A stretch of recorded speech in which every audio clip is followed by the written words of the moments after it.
বন্যা দুর্গতদের পাশে দাঁড়ালেন পুরফুরা বিধায়ক তথা বিজেপির আরামবাগ সাংগঠনিক জেলার সভাপতি বিমান ঘোষ। আজ পুরফুরা বিধানসভার অন্তর্গত রামমোহন 1 নম্বর পঞ্চায়েতের তাঁতিশাল পঞ্চায়েত ও রামমোহন 2 নম্বর পঞ্চায়েতের 110 জন বন্যা দুর্গতদের হাতে ত্রিপল তুলে দিলেন বিজেপির বিধায়ক বিমান ঘোষ।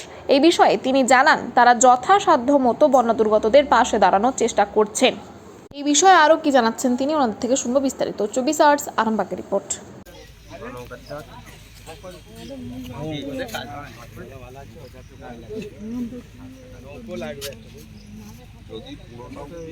এখন 10 ফুট জল,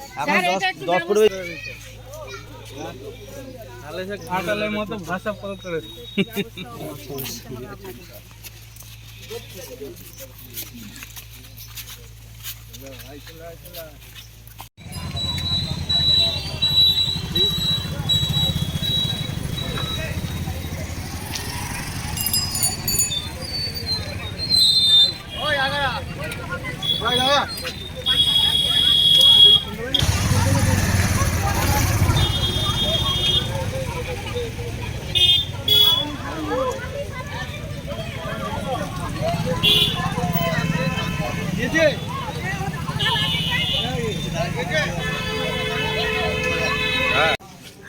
রামমোহন 1, রামমোহন 2 তাঁতিশাল 3টে জিপিতে বন্যা দুর্গত মানুষদের পাশে দাঁড়ানোর জন্য কিছু ত্রিপলের ব্যবস্থা করেছিলাম। সেই ত্রিপলগুলো এনে ওনাদের হাতে তুলে দিলাম।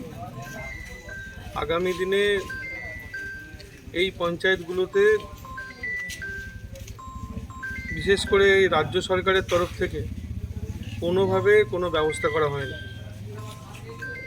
ভিডিওতে যেই সংখ্যক টারপলিন এবং শুকনো খাবার আসছে, সেটা তৃণমূল কংগ্রেসের যারা আছে, যে পঞ্চায়েতগুলো আছে বা সদস্য আছে বা নেতা আছে, তারা সেইগুলো নিয়েই ব্যস্ত। এই নিয়ে আমরা গতকাল এসডিওর কাছে অভিযোগ জানিয়েছিলাম।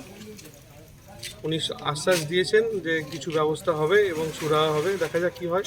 তো আমরা যতটা পারছি প্রত্যেকটা পঞ্চায়েতে গিয়ে গিয়ে পঞ্চায়েতে বন্যা দুর্গত মানুষদের পাশে দাঁড়ানোর চেষ্টা করছি। আজকে 3টে পঞ্চায়েতের টোটাল 110 জন বন্যা দুর্গত মানুষকে ত্রিপল দিয়ে সহযোগিতা করি।